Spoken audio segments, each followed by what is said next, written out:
Hello friends, welcome to SSC coaching centre. दोस्तों, आज के वीडियो में देखेंगे रीजनिंग के प्रश्न। ठीक है, रीजनिंग के प्रश्न और सभी चैप्टर से प्रश्न लिए गए हैं। ऐसा नहीं है कि नंबर एनालॉजी का प्रश्न है तो इसी के, नहीं, सभी चैप्टरों से अलग अलग क्वेश्चन लिए गए। तो यहां पर चलिए पहला प्रश्न देखते हैं। 25 का 125 का क्या संबंध है भाई, क्या रिलेशन है? अगर यहां पे सीधा सीधा दिखा जाए तो पहली बात तो यह कि 25 से 125 कैसे होगा? 25 का गुना आप 5 से कर दें तो 125 हो जाएगा। पहली कंडीशन ये। ठीक है, तो यहां पे भी मुझे क्या करना पड़ेगा? क्या 5 से ही गुना करना पड़ेगा? जब मैंने यहां 5 से गुना हो रहा है तो क्या यहां भी 5 से गुना होगा? चलिए चेक कर लेते हैं। 5 छिक्के 30, 30 का 0, कैरी का 3, 5 त्रिक 15, 15 में कैरी का 3 जोड़ दूंगा तो 18, 180 आ रहा है। 180 मेरे पहले ऑप्शन में दिया गया है। एक तो ये तरीका हो गया। एक दूसरा तरीका और है इसमें जिससे कि दूसरा आंसर आएगा।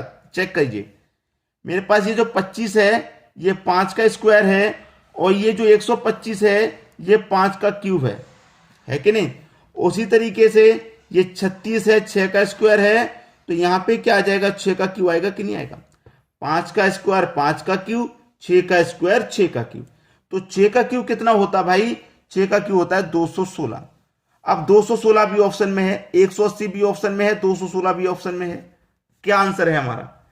यहीं पे कंपटीशन टफ होता है। आपने एक सुना होगा कि कंपटीशन बहुत टफ था।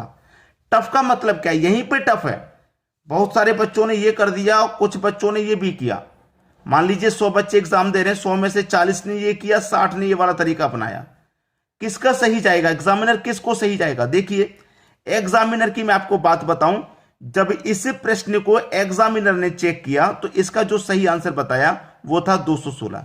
इसको उसने गलत कर दिया। ये आंसर नहीं है। क्यों नहीं आंसर? क्योंकि एग्जामिनर इतना आसान प्रश्न नहीं देगा कि 25 का 5 गुना 125 तो 36 का 5 गुना 200, वो 36 का 5 गुना 180। इतना आसान प्रश्न एग्जाम में नहीं दिया जाएगा।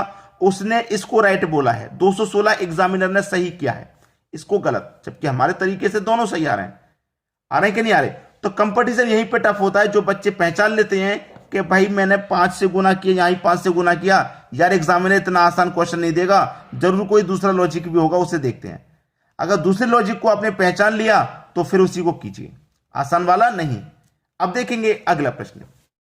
अगला प्रश्न है, दी गई श्रृंखला में गलत संख्या ज्ञात करें।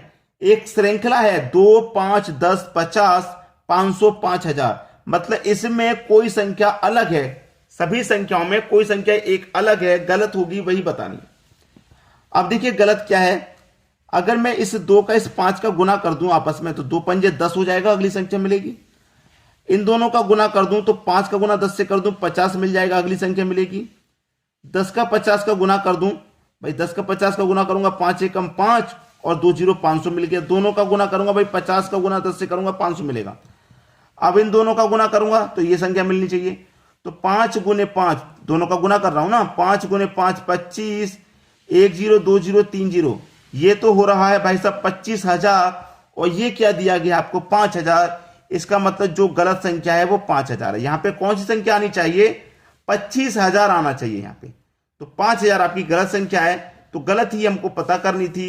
सी ऑप्शन आपका सही जवाब हो गया। अब देखेंगे अगला प्रश्न। अगला प्रश्न है, यदि 2 स्टार 8 स्टार 1 बराबर 81, 3 स्टार 2 स्टार 1 बराबर 27 हो तो 4 स्टार 1 स्टार 4 बराबर क्या होगा? बहुत सारे बच्चे नहीं कर पाएंगे, मुझे मालूम है। बहुत सारे बच्चे अटकेंगे इस प्रश्न को करने में। आसान है लेकिन फिर भी अटकेंगे क्योंकि पहचान ही नहीं पाएंगे क्या हो रहा है, लॉजिक क्या हो रहा है, नहीं पकड़ पाएंगे। अब देखिए, एक मिनट भी नहीं लगेगा इस प्रश्न को, 1 मिनट भी। 81 है, 27 है। सोचिए प्रश्न को कि ये मेरे पास जो 81 है और ये जो 27 है, ये तो स्क्वायर की फॉर्म में संख्या है कि नहीं? ये तो स्क्वायर की फॉर्म में, ये क्यूब की फॉर्म में है कि नहीं? ये स्क्वायर और ये क्यूब। तो यहां पर जो संख्या आएगी स्क्वायर क्यूब मतलब पावर में आने वाली है। तो मेरे पास सबसे पहले तो ये 81 है, मुझे 81 बनाना है। कैसे बनेगा भाई? अगर मैं इन दोनों बाद वाली संख्याओं को जोड़ दूं, 8 और 1 को मैंने जोड़ा 9, जो पहले वाली संख्या है 2, इसको पावर कर दूं तो 9 की पावर 2 81 होता है कि नहीं होता? बाद वाली संख्याओं को जोड़ा, पहली संख्या को पावर में रख दिया, 81 मिल गया। अब मैं वही यहां पे करूंगा, बाद वाली संख्याओं को जोड़ूंगा भैया, तो 2 और 1 कितना हो जाएगा? 3, और पहले वाली संख्या को मैं पावर में रख दूं तो 3 की पावर 3 27 होता है, 27 दिया गया है। अब वही यहां पे कर दो, बाद वाली संख्याओं को जोड़ लो, 1 और 4 हो जाएगा 5। पहले वाली संख्या को पावर रख दो तो 5 की पावर 4 होता है भैया 625। ठीक है, सी ऑप्शन आपका सही जवाब हो गया। कोई कठिन था? 1 मिनट भी नहीं लगेगा, मैंने पहले ही बोला था, आसानी से हो गया। अब देखेंगे अगला प्रश्न। अगला प्रश्न है बी का भाई ए है। ठीक है, अच्छा प्रश्न है। बी का भाई ए है।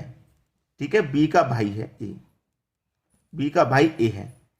ए की मां सी है भाई, ए की मां सी है, ए की मां सी है। ये कौन है? ए की मां। मां है ना तो माइनस ले लेते हैं, ठीक है, और पिता होता है तो प्लस ले लेते हैं। ए की मां सी है, डी की पोती बी है, डी की पोती बी है। ये जो बी है ना, ये डी की पोती है, कोई बात नहीं। अब यहां पर समझना है कि बी का भाई ए है, जब इसकी मां ये है तो भाई बी की मां भी सी होगी, क्योंकि ये आपस में क्या है, या तो भाई भाई या भाई बहन। ठीक है, अब ये तो भाई है, ये तो पुरुष हो गया, इसको नहीं दिखाया गया कि ये लड़का है या लड़की। लेकिन जब ये आपस में भाई भाई हो या भाई बहन हो, जब इसकी मां सी है तो भैया इसकी मां भी तो सी हो जाएगी। ठीक है, और आपसे बोला है कि डी की पोती बी है। ये जो बी है ना, ये डी की पोती है, तो पोती का मतलब ये सी की भी कोई मां या पिता है जिसका नाम है डी, इसकी पोती बी हो गई। अब ठीक है, अब इसकी देखिए, इसकी मां है ना ये, और इसकी मां ये है। मां है या पिता है? मां ही लिख लेता हूं।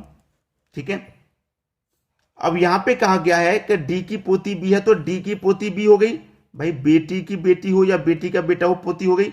अब इसने बोला है डी की पोती बी है, ये पोती है, तो इसका मतलब ये भाई भाई है, ये भाई बहन है आपस में, क्योंकि दर्शाया गया है ये पोती है, तो पोती का मतलब ये फीमेल है, तो ये बहन और ये भाई दोनों आपस में भाई बहन हो गए। ठीक है, आपसे बोला है कि ए का पुत्र एफ है, इस ए का एक पुत्र है जो कि एफ है, पुत्र। ठीक, तो बताइए एफ का डी से क्या संबंध है?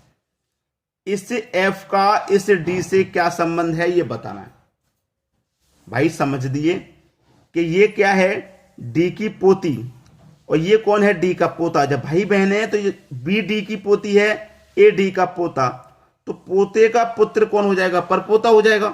परपोता यानी कि डी ऑप्शन आपका सही जवाब हो गया। क्लियर हो गया सभी को? अब देखेंगे अगला प्रश्न।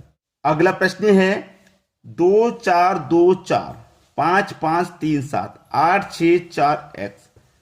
अब प्रश्न में यहां पे x है, यहां पे कौन सी संख्या आएगी, इसी का मान आपको बताना है। ठीक है, इसी का मान बताना। कैसे बताएंगे भाई?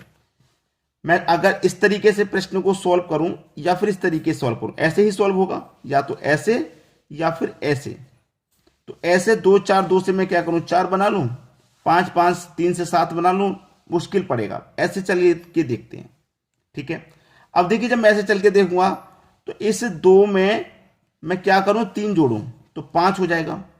2 में 3 जोड़ू 5, और इस 5 में 3 को जोड़ू तो 8।